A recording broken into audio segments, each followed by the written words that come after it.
श्री शिवाय नमस्तुभ्यम। हर हर महादेव। भक्तजनों, मार्ग शीर्ष मास 6 नवंबर से प्रारंभ हो चुका है। यह मास अत्यंत शुभ और पुण्यदायी माना गया है। इसके अंतर्गत यदि आद्रा नक्षत्र आ जाए तो इसकी महिमा और भी विशेष हो जाती है। जी हाँ, शिव पुराण में स्वयं भगवान शिव जी ने इसकी महिमा का वर्णन किया है। शिव जी कहते हैं, यत पुनः स्तंभ रूपेण स्वाविरा समहम पुरा सकालो मार्गशीर्षेतु स्यादार्द्रा समर्भको अत आर्द्राया मार्गशीर्षस्य पश्य मां मा सखम मम दरम्पि लिंगम सगुहादपि मे प्रियम अलम दर्शन मात्रेण फलम तस्मिन् दिने शुभे अभ्यर्थनम चेताधिकम फलम वाचम गोचरम। इसका अर्थ यह है कि जब भगवान शिव जी ज्योतिर्मय स्तंभ के रूप में प्रकट हुए थे, अर्थात जब उन्होंने शिवलिंग के रूप में अवतार लिया था, उस समय मार्गशीर्ष मास चल रहा था और आद्रा नक्षत्र था। इसी कारण आद्रा नक्षत्र के अधिपति भगवान रुद्र माने गए हैं।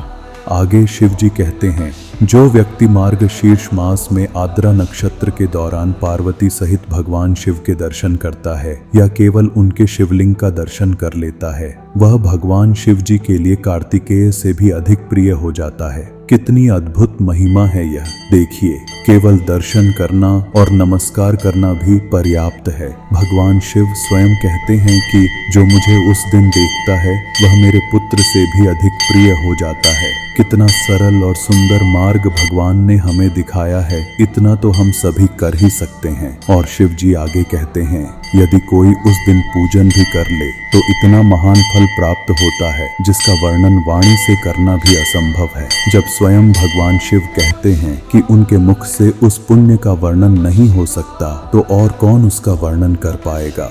इसलिए उस दिन केवल शिवलिंग के दर्शन कर लीजिए। दर्शन मात्र से ही अपार पुण्य की प्राप्ति होती है, और यदि पूजन कर लें तो उसके फल का तो कहना ही क्या। अब पूजन की बात करें। भक्तजनों, अगर किसी को पूजन करने का तरीका ठीक से न मालूम हो तो भी चिंता की कोई बात नहीं है। भोलेनाथ तो अवधूत दानी हैं, भाव से प्रसन्न हो जाते हैं। आप केवल 1 लोटा जल शिवलिंग पर अर्पित कर दीजिए या बेलपत्र और पुष्प समर्पित कर ओम नमः शिवाय का जप कर लीजिए। इतना भी पर्याप्त है भगवान की कृपा पाने के लिए। याद रखिए, महादेव भाव से प्रसन्न होते हैं, भव्यता से नहीं। यदि संभव हो तो दीपक जलाइए, धूप की सुगंध फैलाइए और मन ही मन कहिए, हे भोलेनाथ, मुझे अपने चरणों में स्थान दो। पूजन की संपूर्ण विधि और विशेष उपायों का वर्णन हम अगले भाग में करेंगे, इसलिए उसे अवश्य सुनिए। वह आपके जीवन में दिव्य परिवर्तन ला सकता है। अब प्रश्न यह है कि 2025 में यह आद्रा नक्षत्र मार्गशीर्ष मास में कब पड़ेगा। तो ध्यान रखिए, 8 नवंबर की रात्रि 10:02 से आद्रा नक्षत्र प्रारंभ होगा और यह 9 नवंबर की रात्रि 8:04 तक रहेगा। तो यदि 8 तारीख को समय न मिल पाए तो 9 नवंबर का पूरा दिन आद्रा नक्षत्र योग में बीतेगा, और वही है शिव उपासना का अत्यंत शुभ अवसर। इस दिन भगवान शिव के दर्शन अवश्य करें, पूजन करें, दीप जलाएं और ओम नमः शिवाय का जप करें। भक्तजनों, मार्गशीर्ष मास में आने वाला यह आद्रा नक्षत्र कोई साधारण दिन नहीं है। यह वह तिथि है जब स्वयं भगवान रुद्र का आशीर्वाद सबसे तेजी से बरसता है। कहते हैं, इस दिन यदि सच्चे मन से महादेव की पूजा की जाए तो रोग, कर्ज, दरिद्रता और दुखों का नाश हो जाता है और भक्त की हर मनोकामना शीघ्र पूर्ण होती है। ज्योतिष शास्त्र कहता है, आद्रा नक्षत्र के स्वामी रुद्रदेव हैं और इसका सह स्वामी है राहु ग्रह। इसलिए यह दिन उन सभी के लिए विशेष है जिनकी कुंडली में राहु अशुभ स्थिति में हो। इस दिन राहु से संबंधित वस्तुएं जौ, नीले या काले वस्त्र शुभ मानी गई हैं। यदि आप इनसे संबंधित उपाय करते हैं तो जीवन के सभी कठिनाई के छाया दोष समाप्त हो जाते हैं। अब सुनिए सुबह की शुभ विधि। प्रातः काल उठते ही भगवान शिव का स्मरण करिए। ओम त्र्यंबकम यजामहे महामृत्युंजय मंत्र या ओम नमः शिवाय का 108 बार जप करिए। लाल वस्त्र धारण करिए और सूर्य देव को तांबे के लोटे से जल चढ़ाइए। जल में थोड़ा सा लाल चंदन और लाल पुष्प अवश्य डालिए। इससे सूर्य देव प्रसन्न होकर भाग्य को मजबूत करते हैं। अब आइए भगवान महादेव के पूजन की विधि की ओर। शिवलिंग का दर्शन ही अनंत पुण्य देने वाला है, लेकिन यदि आप पूजन भी कर लेते हैं तो फल अनंत गुना बढ़ जाता है। यदि संभव हो तो किसी मंदिर में जाए जहां अभिमंत्रित शिवलिंग हो।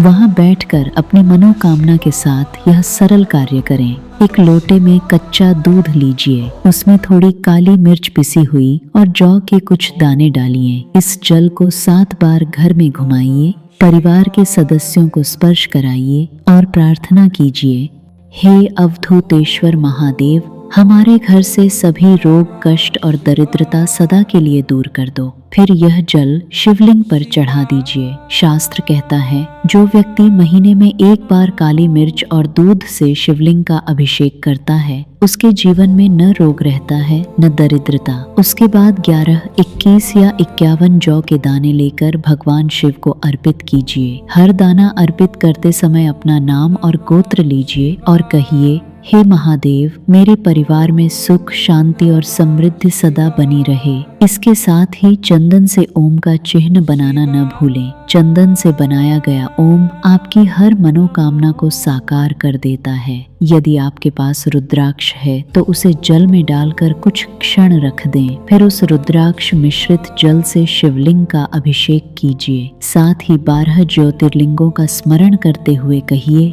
हे कुंदिकेश्वर महादेव, हमारे जीवन से सभी कष्ट दूर कर दो। रिद्धि सिद्धि का आवास हमारे घर में सदा रहे। फिर थोड़ा सा जल घर ले आइए, उसे घर के सदस्यों को पिलाइए और पूरे घर में छिड़किए। इससे घर में शांति और सकारात्मक ऊर्जा का प्रवाह बढ़ता है। अब सुनिए वृक्ष पूजन की महिमा। इस दिन बेलपत्र वृक्ष की जड़ में कच्चा दूध अर्पित करें और 3 परिक्रमा करें। इससे भगवान शिव अत्यंत प्रसन्न होते हैं। अब मंदिर में जाइए, दीपदान करिए, 11 या 21 दीपक जलाइए। यदि संभव हो तो मंदिर की सेवा करिए, झाड़ू लगाइए, बेलपत्र की माला समर्पित करिए, क्योंकि शिव की सेवा ही सबसे बड़ी आराधना है। आद्रा नक्षत्र के दिन किया गया शिव पूजन आपके जीवन में दिव्य परिवर्तन लाता है। यह दिन आपके भाग्य को नवीन शक्ति देता है और सभी कष्टों से मुक्त कर देता है। तो भक्तजनों, इस दिन आप भी शिवलिंग के दर्शन करें, दीप जलाएं और ओम नमः शिवाय का जप करें। जय महादेव। हरे कृष्णा। वीडियो अच्छा लगा हो तो लाइक करें, शेयर करें और कमेंट में श्री शिवाय नमस्तुभ्यम लिखना ना भूलें। हर हर महादेव।